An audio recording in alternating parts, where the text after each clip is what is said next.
बांझ जेठानी। अमिता और सुनीता आपस में देवरानी जेठानी होती हैं।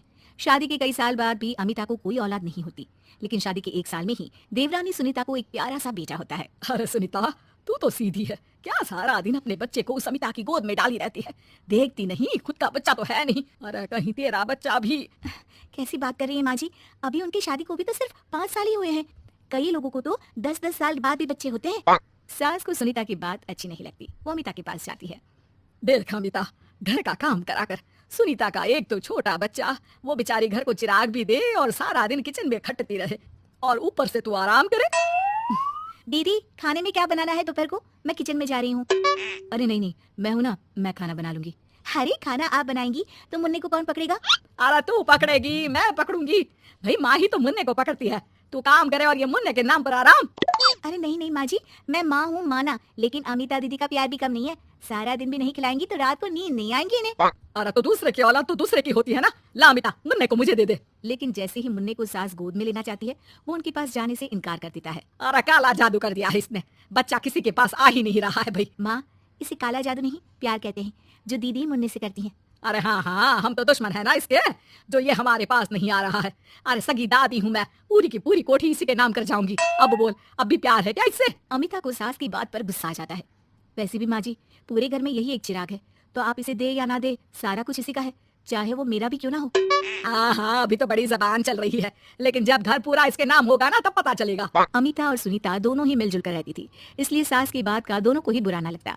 मिलजुल कर काम करती और हंस खेल कर रहती। अरे बेटी, तेरी दोनों भाभियों ने तो मुझे साइड कर रखा है। अरे दोनों में इतनी पड़ती है कि मुझे तो डर लग रहा है, कहीं एक दिन ये दोनों मेरी बात मानने से इनकार ही ना कर दे। अरे तो खेल खेलो और दोनों को अलग कर दो, इसमें कौन सा गणित लगाना है माँ? हाँ, ये तो है, चलो देख लेती हूँ मैं। अगले दिन सास धीरे से एक लाल पेन लेकर मुन्ने के बदन में लगा देती है और लोगों को बुलाकर हंगामा करती है। अरे देखो देखो, ये क्या हो रहा है मुन्ने के शरीर में? अरे ये क्या हो गया मेरे बेटे को? मैं अभी इसे लेकर डॉक्टर के पास जा रही हूँ। अरे ना दीदी, परेशान मत हो, मैं तैयार कर देती हूँ और कैब बुला लेती हूँ, बाद में ले जाइए आप इसे। अरे बेटा, तेरा है, वो क्यों ले जाएगी? वैसे भी ये डॉक्टर का नहीं, तांत्रिक का मसला है। किसी ने मुन्ने पर जादू करने की कोशिश की है, जिससे वो मुन्ने को मार ले। सुनीता ये सुनकर रोने लगती है। कौन मेरे मुन्ने को मारने की कोशिश करेगा माँ जी? नहीं, ऐसा कुछ नहीं होगा। सास अमिता की तरफ देखकर कहती है, अरे वही जिसकी खुद की औलाद ना हो। कैसी बात कर रही हैं माँ जी आप? मैं क्यों मारूंगी अपने ही बच्चे को? वो तो मेरे बेटे जैसा है। अरे बेटे जैसा है, बेटा तो नहीं है ना। वैसे भी मैंने तांत्रिक को फोन कर दिया है। थोड़ी देर में वहाँ तांत्रिक आ जाता है। भगवान भगवान भगवान भगवान, बच्चे की जान को खतरा है, खतरा है, खतरा है। इसके ऊपर किसी बांझ औरत ने काला जादू कर रखा है, रखा है, रखा है। लगता नहीं ये बच्चा कभी ठीक भी हो पाएगा, पाएगा, पाएगा।